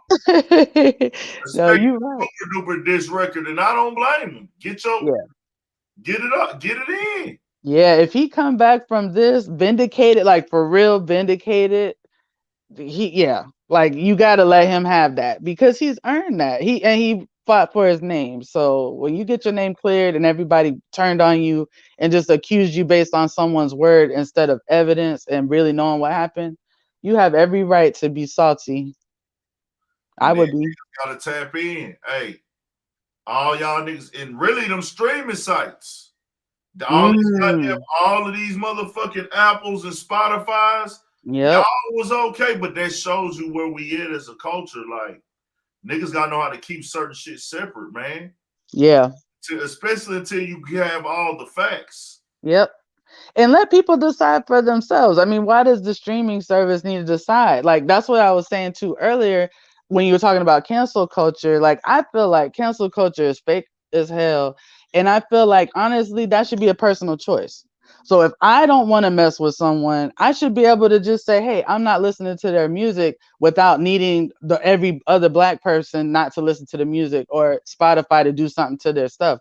Just make the choice for yourself. If you feel a way about somebody, just make the choice. Why can't you be an individual? But that ain't the word we and then, people But that's why cancel culture doesn't work, because people don't know how to be individuals. You know what I'm saying? Where like, well, no, some people do. Some people publicly will be an individual. Then there's certain people privately, or some people publicly too, will decide, well, hey, I don't really give a fuck. Yeah. Like, I'm still listen to this person's music. I'm gonna still support this artist. I'm gonna still go to their shows, or I'm gonna support this movie star. Like Dave Chappelle. They try to get Dave Chappelle out of here, but there's a loud, heavy group of people that are from LGBT that are still going to that nigga shows. Yes, they are. They are. They're supporting, because you're right. They are being individuals, and they're just understanding that, hey, this is how I feel. I'm not offended, so I'm not gonna let you bully me into offense. You know what I'm saying? I'm not offended, so I'm going to continue to support him. You do what you want to do. Somebody just said some real shit, man. Tory can sue some of these people and shit because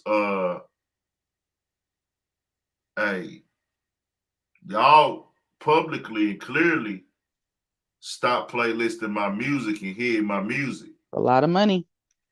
Now, to be fair, the one thing he does have on his side, the one thing they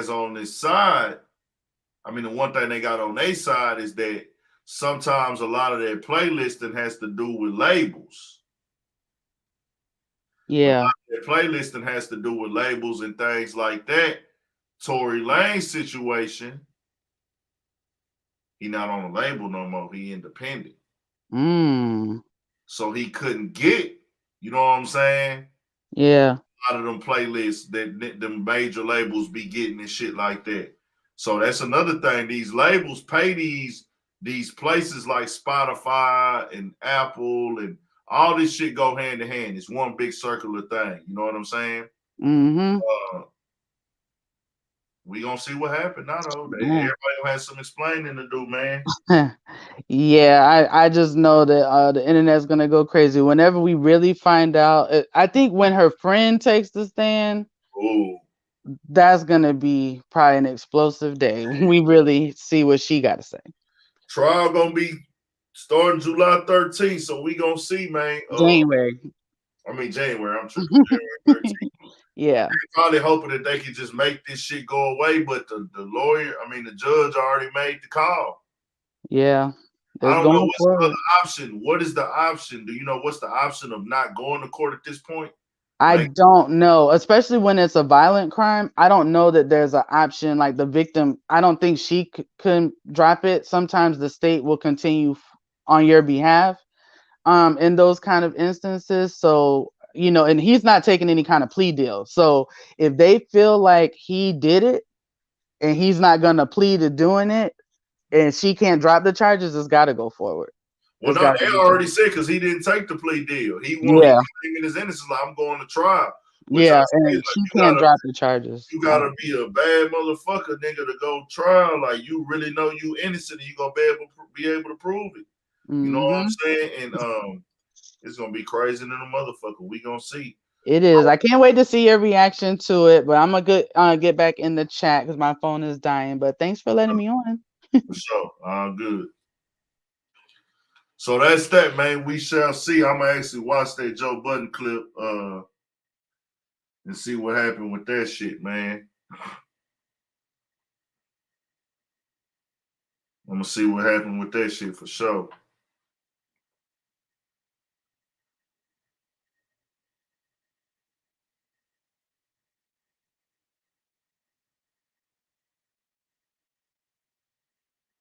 That nigga Jay-Z talking shit, huh?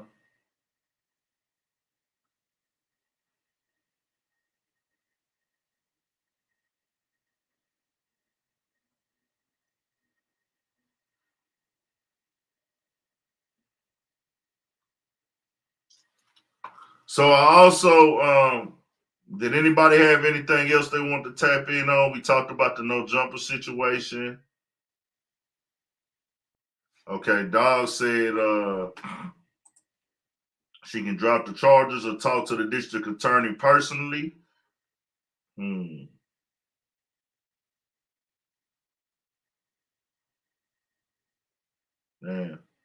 Uh-huh. Uh-huh. Ooh, I don't know how this is gonna play out, man. It's gonna be tricky. I do want to say that. It's gonna be tricky.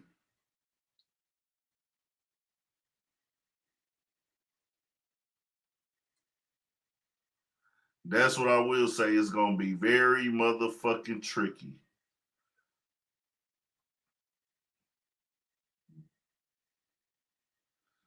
None. He dissed. Been dissing Dolph and getting backlash for dissing Dolph. So the backlash spread into day 3 now. I think day 2 or 3. So everybody been talking about that shit, but that's that pretty much.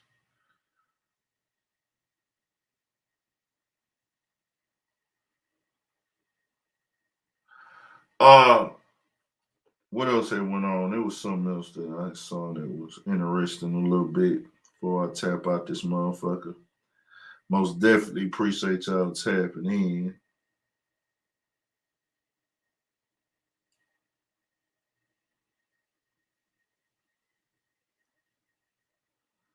Oh, excuse me. I just think now, bro, with the dissing of the dead or anybody, the energy in hip hop right now, bro, we lost 3 well-known rappers in less than 30 days. I would keep that shit smooth, bro. I would keep it smooth if I was you. Yeah, I saw the Big Sean Drink Champs, man. That was a dope interview. It was good to see Big Sean get his shit off. Big Sean always been a funny nigga to me, an entertaining nigga in this shit. That nigga been entertaining, man. Big Sean been doing his thing. I agree with Big Sean though, bro. Like, it's fucked up how Kanye did him. Like, he been being loyal. He ain't told nothing. He been keeping his, his feelings and being super supportive. But man, it's so crazy because in this world, bro, your loyalty can be the thing that hurts you, dog. Loyalty can be the thing that hurts you, man. And it seemed like in Big Sean's case, his loyalty is the thing that came back. His loyalty is what helped him elevate in his career, but his loyalty is also the thing that made him go through a lot of shit. Yeah, you gotta be fed up when you think about it. That nigga Kanye, good music, recordings, oh, this nigga 6 million. He been keeping it cool, keeping it silent, ain't been pressing the issue. But to see a nigga go on a platform and talk down on you, you know what I'm saying?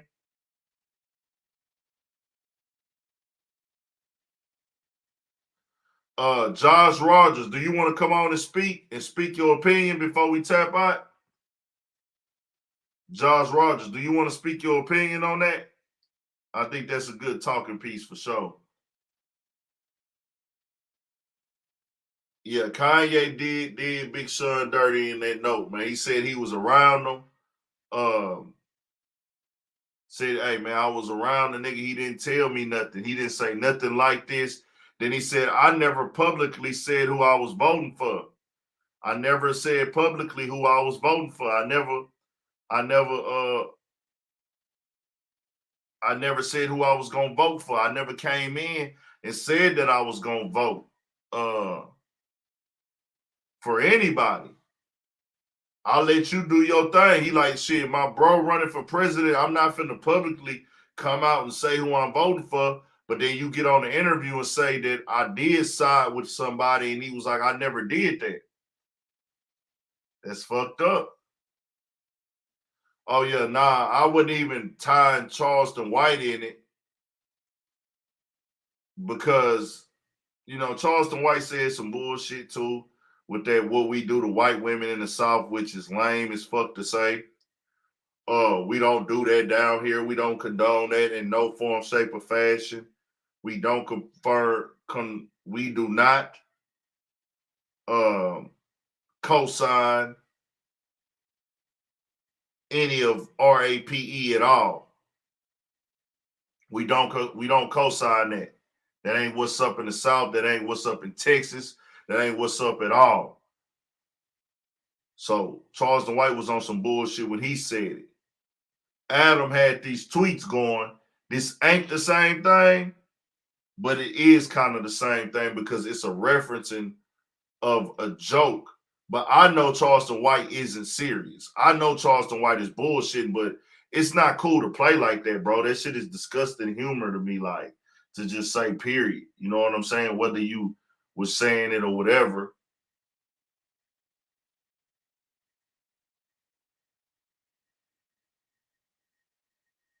But I will say this. When you are white, people know that's the difference. And like I tell people, like I was saying earlier, in our culture, in our life, it's even just anybody on this motherfucking earth, man. Race and the color of your skin and your cultural background is still the deciding factor of everything. People get offended when I start talking about black and white on here and, oh, why you basing everything off race? Everything is based off of race. Everything. Charleston White was not making a point.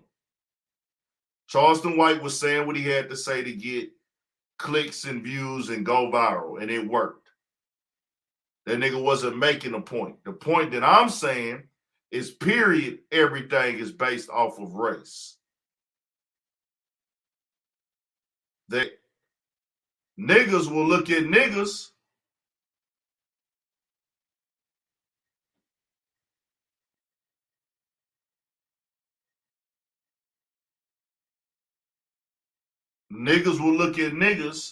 and you gonna go harder on a nigga about some shit that you will let a white guy slide on. But when I heard it, I didn't feel that Adam would do it because I know white dudes play like that, and Adam has showed that that's his personality on his platform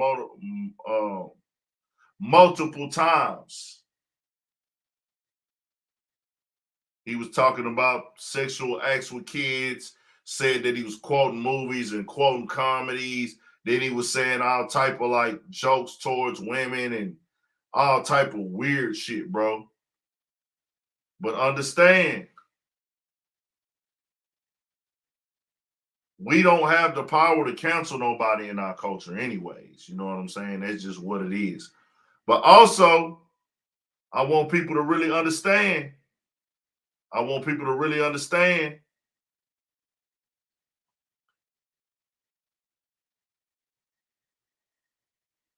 We as people, and this ain't even just people who like black, white, Mexican. This is everybody. And this is one thing I do my best to not try to do, bro. People try to base value, respect, and I might be somewhat guilty of it. I'm not perfect in this matter either. But this is what I'm gonna say. We place value as humans on earth. We place value, respect, importance, and everything about somebody and how we gonna act around somebody based off of their worth to us and what they can provide and their status. Because if another motherfucker, one of your homies come through and say that type of shit, he's done. He's over with. Fuck him. Ain't no explanation. Nigga, you out of there. Nigga got status. Nigga got a name. It's rappers right now that we listen to. It's rappers that we listen to right now. They done some fuck shit that, nigga, what? You did this shit? You said this shit? You went out like that? If they was your partner or a nigga that you grew up with, you will stop fucking with them if they did this shit. And I'm not just talking about this particular incident. I'm talking about all incidents and multiple incidents where niggas will stop fucking with a nigga that, hey, I know this nigga, I went to school with this nigga, or he from my neighborhood, he did this or he did that. I'm not fucking with that nigga no more. I'm not fucking with this nigga no more. But your favorite rapper, entertainer, or nigga with money, you're more forgiving because you see them as more as like a celebrity or a superhuman and everything like that, or a successful person. It don't even got to be no celebrity. It don't even got to be no celebrity. It just got to be a successful person.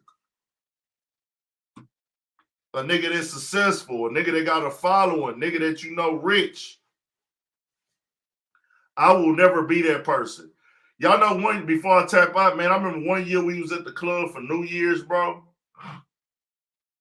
Everybody that be tapped in my platform, y'all know I'm not on no street shit. I'm not no gangster. I'm gonna tell y'all about this story that happened, bro. We was at this club in H-Town one year before New Year's, bro. And the nigga, it was like a crazy packed crowd out in the front, and we couldn't get in. And my kinfolk had a table, but we was still trying to get through the crowd and get to the front or whatever, right? So my kinfolk had the table and shit. So we going up there, bro. I'm not gonna lie. This nigga that was part owner of the club.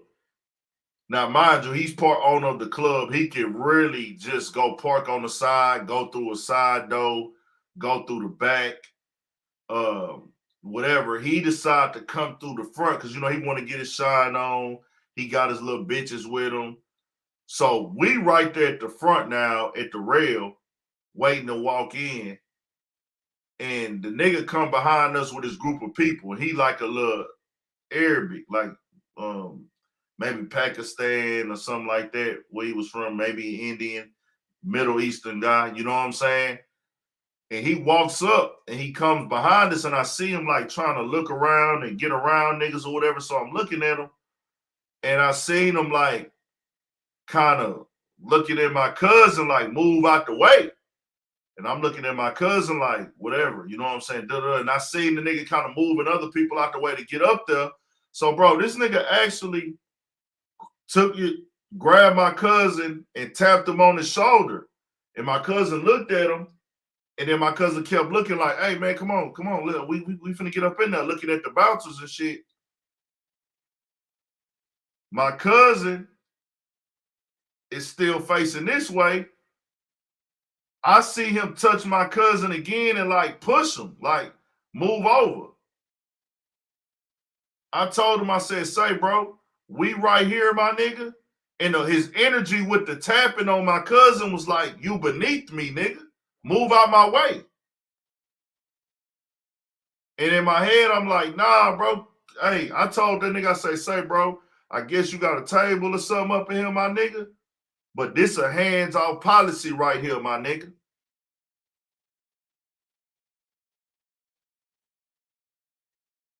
I said, hey, bro, this a hands-off policy right here, my nigga. You don't touch nobody this with me, bro.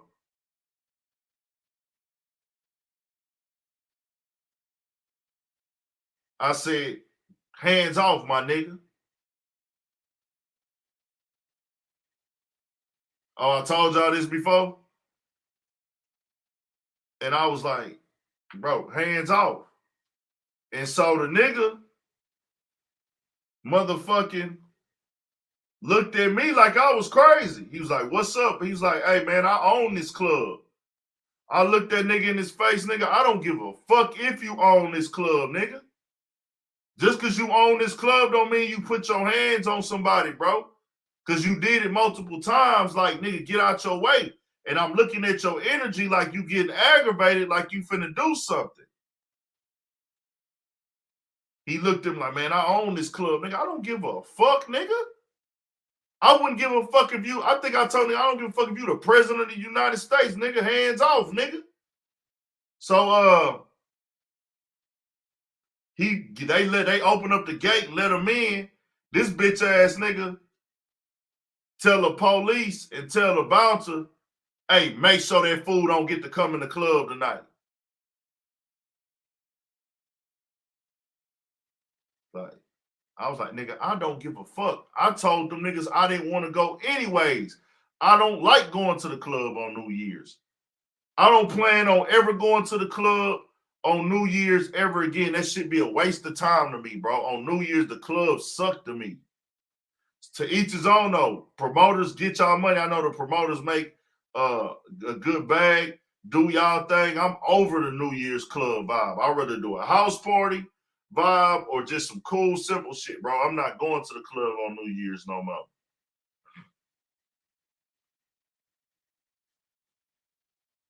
But that was an instance where a nigga actually like felt like, hey, nigga, I'm above you because I own this hoe. Like, nigga, you got me fucked up, nigga. Nah, that. But some people move like that. Some people would have been cool with that nigga doing what he doing, talking that type of shit like he above niggas, man. Not, nigga, I don't give a fuck. Nigga, I wouldn't give a fuck if I had $5 in my pocket. Nigga, don't fuck around with me like that, my nigga. Don't fuck around with me like that, bro.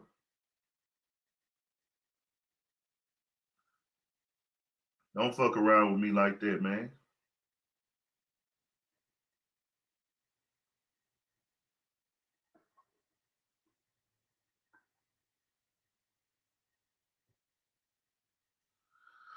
So yeah, man,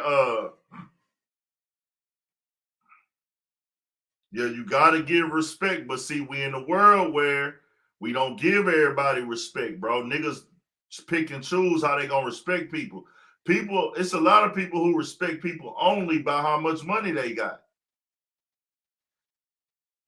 It's certain people in the world, they only respect people according to how much money they got. You can be the most fucked up nigga. You can be this nigga, that nigga. They don't respect you. They don't look. They don't value you. They don't care about your opinion unless you got money. And it's crazy because it's a lot of fucked up motherfuckers with money. Oh yeah, if you don't drink, shit, the club gonna be weak as fuck. You gotta drink if you going to the club. Something. Can't be in that bitch not drinking nothing. Unless you a nigga that drank all, you drink you some all before you go in that hoe.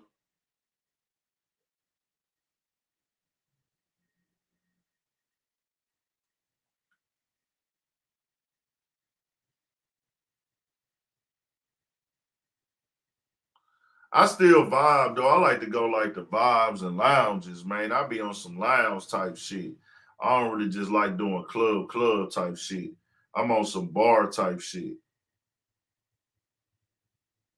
But yeah, man, dog. Somebody said something about the tweets with Adam and Aniston. Like I said, bro, I felt like dog was joking, but in our culture, that shit ain't funny. We don't play like that, and it's gonna be certain people from the culture.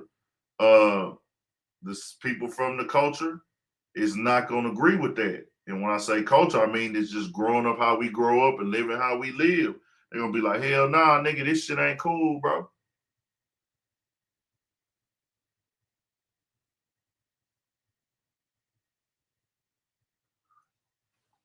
Anybody else want to tap in with anything else, man? Y'all let me know something. We'll come through.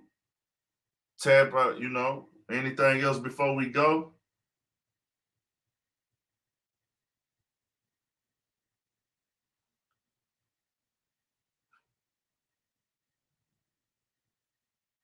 Yeah, that shit is not funny at all. Y'all let me know something, man. Anybody else has something they want to say? Y'all be safe out there, man. Y'all stay on y'all pivot. Y'all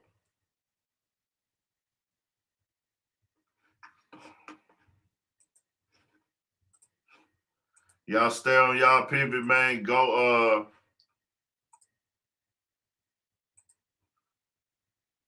do y'all best shit, man. Get after y'all business. Get after y'all, whatever y'all trying to chase in life. Go get after y'all business. Go get after y'all grind. It get dark sometimes. Some days it get real in the field. Sometimes it get heavy outside. Sometimes it get dark out here, man. Go chase your shit, bro. Go be the best you can be in your shit. Treat every day, man, like, to go better, go up. Always invest in yourself, man.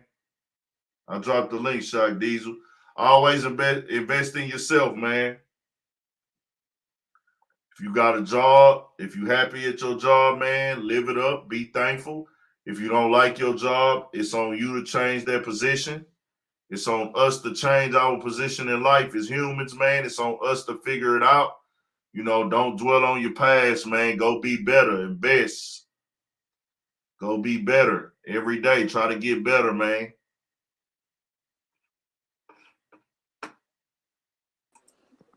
Go be better every day. Try to get better, man.